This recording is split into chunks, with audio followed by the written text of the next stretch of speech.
Ustadz, menggerak-gerakkan begini itu untuk musir setan katanya, supaya setannya nggak datang begini. Itu nggak ada hubungannya, ya. Tidak ada hubungannya. Baik.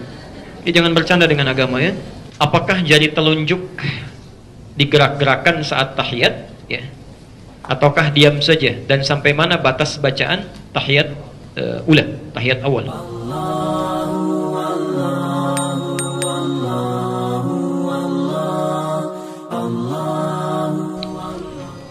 Apakah jari telunjuk digerak-gerakkan saat tahiyat, ya? Ataukah diam saja, dan sampai mana batas bacaan tahiyat ula, tahiyat awal? Baik.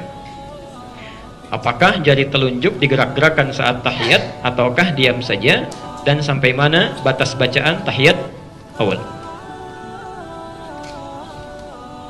Hadis Muslim, riwayat Muslim, nomor hadis 913. Nomor hadis 913. At-Tirmidzi, bukan Tirmidzi tapi At-Tirmidzi. Nomor hadis 296.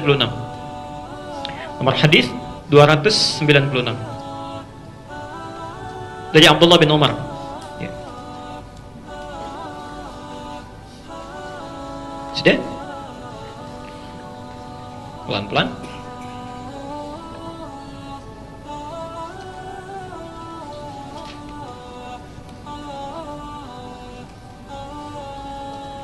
Ada lagi hadis dari Wa'il bin Hujur, Masya Allah, itu diriwayatkan kurang lebih sampai 12 orang, 12 jalur, 12 jalur, ada 12 jalur. Kalau anda ingin dapati 12 ini, ke-12-12-nya, itu penjelasannya sangat bagus, ya. Cari kitabnya Syekh Mustafa Al-Adawi, namanya Syarah Ilalul Hadith. Syarah Ilalul Hadith. Ini belum ada bahasa Indonesianya.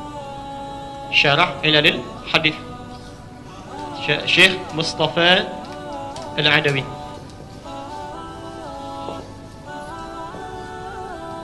Halaman 178 sampai 180. Nanti akan menyebutkan sekitar 12 hadis diriwayatkan dari Wa'il bin Hujr. Ini intinya yang menggerak-gerakkan tangan itu. Wa'il bin Hujr. Pelan-pelan. Hadis pertama dari Ibnu Umar, ya, radhiyallahu anhuma, anaknya Umar bin Khattab, semoga Allah meridhai kepada beliau dan orang tuanya. Beliau menyampaikan adalah Nabi SAW ketika memulai salat, ya, beliau menerangkan dengan panjang mulai dari bertakbir, ya, sampai dengan duduk di akhirnya. Ya. Saya akan percepat saja sampai duduk di akhir. Kata beliau, "Fawada'a kaffahul yumna ala fakhidhil yumna." Beliau meletakkan telapak tangan yang kanan di paha yang kanannya. Ya. Jadi telapak tangan yang kanan diletakkan di paha yang kanannya. Ya. Ada sebagian riwayat mendekatkan ke arah tempurungnya. Dia ada yang dekat ke tempurung, ada yang di pahanya. Itu dua-duanya sahih riwayatnya. Ya. Kemudian perhatikan, melipat tangannya yang jempol ibham bertemu dengan yang wusta, yang tengah, gini. Jelas ya? Jadi meletakkan telapak tangan di pahanya, kemudian yang jempol dilingkarkan bertemu dengan yang tengah, yang wusta, gini. Jelas ya? Bukan yang jari kelingking. Ya. Kalau yang ini apa? Manis. Kalau yang asam yang mana? Apa disebut manis ya? Nah ini kelingking, ini manis, ini tengah, yang ini telunjuk, ini jempol. Jadi jempol bertemu dengan yang tengah sini. Kemudian perhatikan, mengangkat rafa'as sababah, mengangkat yang telunjuknya. Ya, mengangkat begini telunjuknya. Tsumma yad'u biha, ketika diangkat ini beliau berdoa. Beliau berdoa. Ini hadis pertama yang menyampaikan riwayat mengangkat tanpa menggerak-gerakannya. Ya, nggak pakai cuma ngangkat aja, ngangkat, tidak digerak-gerakan. Pelan-pelan. Anda bisa temukan itu di hadis Muslim, nomor hadis 913 tadi, dan At-Tirmidzi, nomor hadis 296. Ya. Hadisnya dari Ibnu Umar. Ya. Jadi mengangkat telunjuk tanpa menggerak-gerakannya, cuma diangkat begini, kemudian tanpa digerak-gerakan. Pelan-pelan, saya selesaikan dulu ini ya, supaya nanti tidak bertanya lagi. Menyikapi hadis ini, hadisnya sahih, ya, hadisnya sahih. Menyikapi hadis ini, ulama kemudian berbeda pendapat dalam prakteknya. Berbeda pendapat dalam prakteknya. Imam Malik, beliau berpandangan Karena hadisnya mengatakan mengangkat telunjuknya saat tahiyat, meletakkan tangannya di pahanya, mengangkat kemudian jari yang telunjuknya, melipat jempol dengan jari tengahnya begini, diangkat, yad'u biha, kemudian beliau berdoa. Maka Imam Malik menyimpulkan mengangkat telunjuk saat tahiyat ini dimulai dari awal bacaan tahiyatnya. Ya. Jadi ketika Anda mengatakan at-tahiyatu lillah, ya, atau at-tahiyatul mubarakatus salawatut thayyibat, itu ada. Ya, yang satu dari Abdullah bin Mas'ud, satu dari Abdullah bin Umar. Jadi ketika Anda mengatakan at-tahiyatu lillah, telunjuk diangkat begini. Ya. Jelas sampai sini? Ya, saya belum bicara kapan diturunkan ya, baru diangkat dulu saja. Nah. Kemudian kata Imam Abu Hanifah, karena petunjuk isyarat ini ketika diangkat jari telunjuk satu jari saja menunjuk pada kalimat tauhid, dan kebiasaan orang-orang Arab ini, Imam Abu Hanifah ini, beliau dalam penalaran itu sangat cerdas sekali. Sangat cerdas. Beliau punya keunggulan kalau membaca sesuatu itu bukan bersandar hanya pada dalil, tapi menafsirkan dalil pun lewat kaidah-kaidah bahasa, kultur dan logika. Itu Abu Hanifah, ya, Abu Hanifah. Pernah satu kali ada orang, Pak, sombongnya luar biasa. Nantangin orang sekampung. Ya, menantang orang sekampung. Jadi ulama-ulamanya ditantang. Yang bisa, mana ulama di sini yang bisa jawab pertanyaan saya, itu orang hebat. Ya, kata orang ini, sekitar berkumpul ulama dan tidak ada satupun yang bisa jawab. Ya. Dia katakan, bagaimana itu Allah tidak adil dalam kehidupan? Coba, Allah menciptakan kita manusia, diminta untuk ibadah. Kalau kita salah, kita dihukum, itu wajar. Tapi kan yang paling tidak wajar, kita dihukum karena kita dicipta dari tanah, dihukum pakai api, wajar sakit. Tapi kalau setan salah, dia dihukum, dia akan dicipta dari api, disiksa dengan api juga. Ya, jadi dia disiksa dengan bahan penciptaannya, bagaimana bisa merasa sakit? Ya. Jadi kalau manusia dihukum, manusia terbuat dari apa? Tanah. Dari mana tahunya? Al-Quran surah 15 ayat ke-28. Ya. Setan dicipta dari apa? Dari mana tahunya? Satu ayat sebelumnya, ya. Wal janna khalaqnahu min naris samum, khalaqnahu min qablu min naris samum. Dan jin kami ciptakan sebelumnya, sebelum manusia, dari api yang sangat bergejolak. Ya. Loh, apa hubungan jin dengan setan? Ya, maaf, setan itu asalnya iblis, ya. Al-Baqarah ayat ke-34. Wa idz qulna lil malaikati isjudu li adama fasajadu illa iblis. Siapa iblis itu? Asalnya jin. Jin, dari mana taunya? Al-Kahfi ayat ke-50. Wa idz qulna lil malaikati isjudu li adama fasajadu illa iblis kana minal jinni, adalah termasuk kalangan jin. Ketika dia menggoda Adam, disebut namanya dari iblis berubah jadi setan. Ya. Dari mana taunya? Al-Baqarah 36. Fa azallahuma syaitanu anha, disebut setan. Karena itu ketika disebutkan setan dalam konteks Quran, ada yang dikaitkan dengan jin. Dikaitkan dengan jin. Nah, kata orang ini, kalau jin sih enak, setan enak, dicipta dari api, dikembalikan ke api, sama aja bohong. Pada saat itu nggak ada yang bisa jawab. Tiba-tiba datanglah seorang anak, maju ke depan, menyampaikan, saya bisa menjawabnya, persis seperti anak itu berdiri itu. Ya. Ya. Baik, saya bisa menjawabnya, Masya Allah. Penasaran orang ini, tapi tolong datang kemari, tolong datang kemari. Ketika datang, itu tanpa bicara apapun langsung ditampar pipinya. Mana orang ini? Ya. Ini malah kontani katanya. Kenapa Anda tampar saya? Kata orang ini, anak kecil ini, loh, apa sakit sampai Anda marah? Lah sakit katanya. Bagaimana Anda bisa merasakan sakit sementara pipi Anda dari kulit? Ya. Tangan saya pun dari kulit. Masa kulit dengan kulit terasa sakit? Maka diamlah orang itu, dibungkam dengan pernyataan anak kecil ini. Anak kecil inilah yang kemudian akan tumbuh, namanya Nu'man bin Bashir, bergelar Abu Hanifah. Abu Hanifah. Ya. Dan Abu Hanifah ini, mohon maaf Bapak Ibu sekalian, itu Masya Allah memiliki dua orang tua yang sangat soleh. Ya. Nanti di akhir, kalau masih ada waktu saya ceritakan. Di dua orang soleh bertemu, melahirkan seorang anak yang sangat soleh juga. Ya. Nah, kata Imam Abu Hanifah, isyarat telunjuk saat diangkat ini sebagai isyarat penegasan akan keesaan Allah. Karena kebiasaan orang Arab kalau disebutkan Allah, Allah, Allah, itu suka mengangkat tangannya begini. Allah, Allah, Allah, mengangkat tangannya, terutama dalam syahadat. Ya, dalam syahadat. Karena itulah kata Abu Hanifah, ketika telunjuk ini diangkat, itu bukan dari awal pertamanya, tapi ketika mengucapkan asyhadu an la ilaha, diangkat begini. Ya. Dan ketika kalimat illallah sudah selesai, ditutup lagi.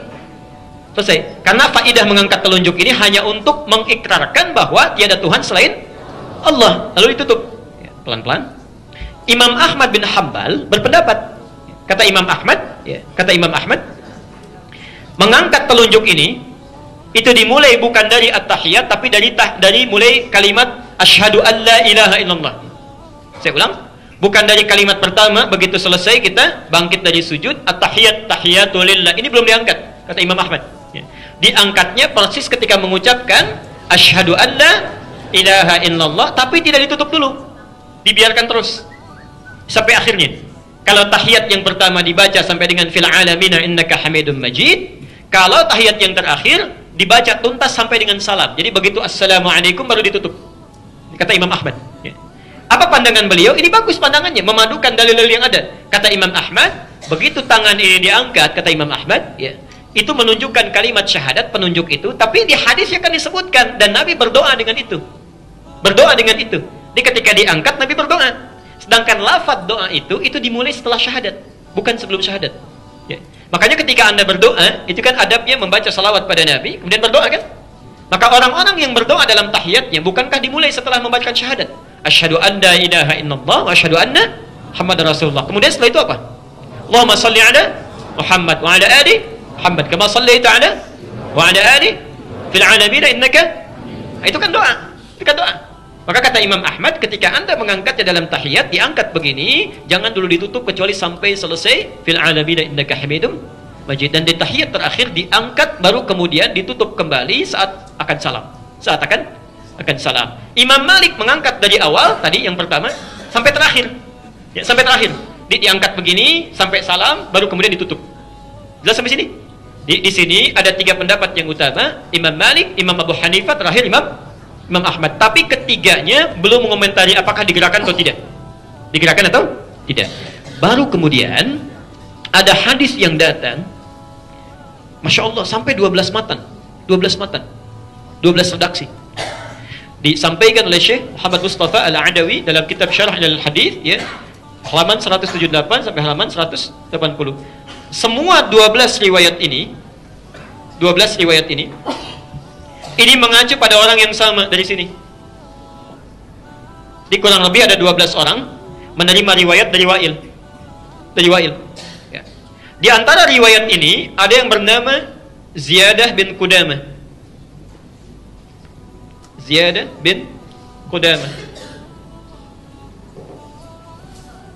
Riwayatnya sama seperti yang pertama dari Ibnu Umar, cuma ada tambahan, ya. Mengangkat telunjuknya begini, kemudian membuat lingkaran antara yang jempol dengan yang tengah gini. Ditambah di akhirnya thumma yuharnikuha, kemudian menggerak-gerakannya. Thumma yuharnikuha gini. Yuharnikuha.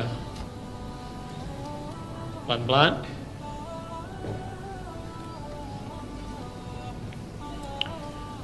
Jadi caranya sama dengan yang pertama, bisa diangkat di awal, diangkat di tengah-tengah, ditutup kembali, ya, atau diangkat tanpa ditutup sama sekali sampai akhir. Tapi yang ini, hadis kedua, itu ketika diangkat sambil menggerak-gerakkan. Jelas sampai sini? Pelan-pelan. Thumma yuharrikuha, diangkat sambil menggerak-gerakkan. Jadi, saya mau simpulkan dulu dengan pelan-pelan.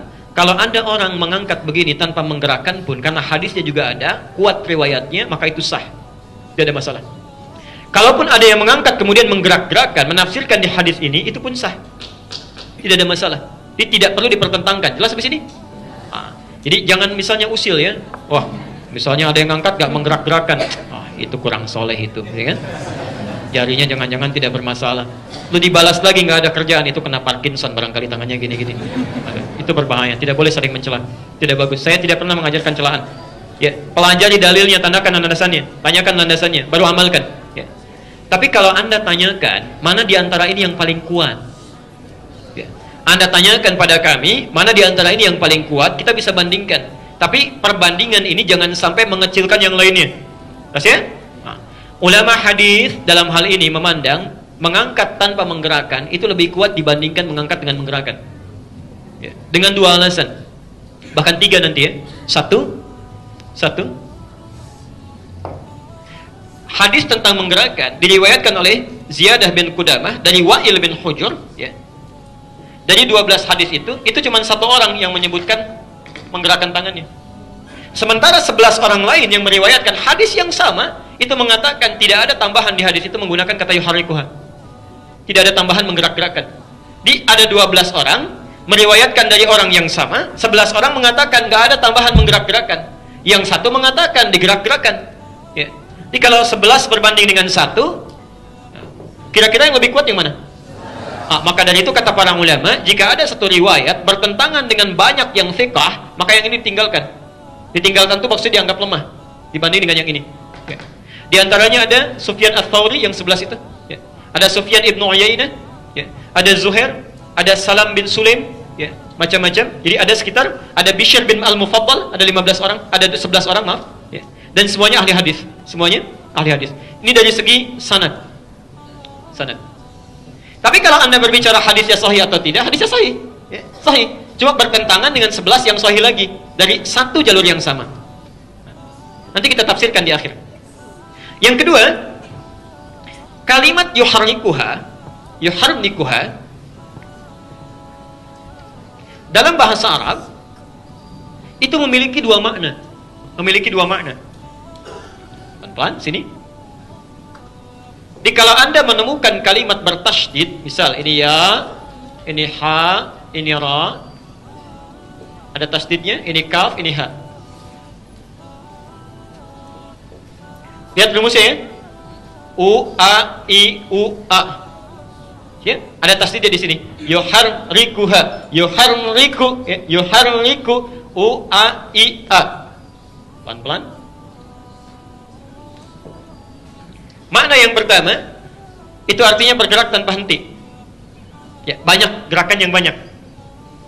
Yang kedua, bisa berarti mengangkat, menggerakkan dan berhenti. Bergerak kemudian berhenti. Bergerak kemudian berhenti. Misal, mengangkat kalau dipahami yang pertama, ini menggerak-gerakan ya, dengan banyak tanpa henti begini. Tapi kalau dipahami yang kedua, bergerak berhenti. Jadi ngangkat tutup lagi. Jelas ya? Nah, dari mana taunya makna bergerak kemudian berhenti? Hadis Nabi SAW yang mengajarkan tentang takbir. Takbir. Kalau takbir angkatnya bagaimana? Mengangkat setinggi? Dari mana taunya? Hadis Al-Bukhari nomor hadis 737. Bisa sejajar dengan telinga. An-Nasai nomor hadis 1101. Nah, bahasa saat bertakbir itu menggunakan kalimat thumma yukabbir. Yukabbir. Ya, kaf, ba, ra. Perhatikan kalimatnya. Yukabbiru. Di atas yuharriku, di bawah yukabbiru. Dan dua-duanya dilakukan dalam salat yang sama. Dalam salat, ya, dalam ibadah yang sama. Lihat sini. Ini ada ya. Ada harakatnya apa? Ini ada ya. Harakatnya apa? Baik ya. Perhatikan sini. Ini huruf ha, harakatnya apa? Ini kaf, harakatnya apa? Ini ra, ada tasdid yang harakatnya i. Ini ba, ada tasdid yang harakatnya i. Ini terakhir harakatnya ini pun berarti sama rumusnya ya? Ditanya oleh ulama hadis, kenapa Anda saat membaca takbir menggunakan kalimat yukabbir tapi takbirnya nggak berulang-ulang? Nggak ada yang begini. Cuma begini, Allahu Akbar, selesai. Tidak pernah ditemukan orang sholat misalnya Allahu Akbar, nggak ada. Ya, jadi begitu angkat Allahu Akbar. Kenapa Anda saat ini pertanyaan ya? Jadi kita juga tidak boleh mengecilkan. Kenapa Anda saat bertakbir menafsirkan dengan makna yang kedua? Jadi Allahu Akbar sekali angkat tutup. Tapi ketika tahiyat Anda menafsirkan dengan makna pertama, menggerak-gerakkan. Ya. Nah, ini dalam satu amalan ada dua kalimat yang rumusnya sama, tapi kenapa bisa beda menggunakannya? Ya. Kalaupun dijawab bolehlah, tidak apa-apa karena Nabi menunjukkan itu. Sekarang kalimat sholat itu selalu jelas dalilnya, jelas contohnya. Saking jelasnya Nabi mengatakan, "Shallu kama ra'aitumuni." Dari mana taunya? Al-Bukhari nomor hadis 631. Baik. Perhatikan, kata Nabi, "Salatlah Anda persis seperti melihat saya salat." Berarti ketika Nabi salat ada yang lihat kan?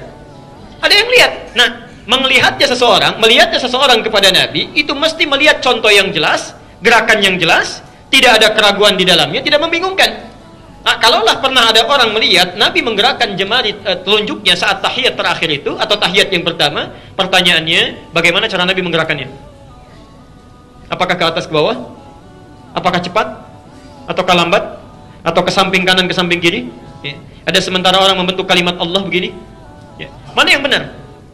Nah, kaidah usul fikih menyebutkan sesuatu yang jelas tanpa ditafsirkan itu lebih kuat dibandingkan dengan sesuatu yang mesti ada penafsiran. Jelas ya? Karena itu dalam hal ini ulama hadis memandang mengangkat telunjuk begini tanpa menggerakkan itu dipandang lebih kuat dari sisi matan dan sanadnya dibandingkan dengan yang menggerak-gerakan seperti ini.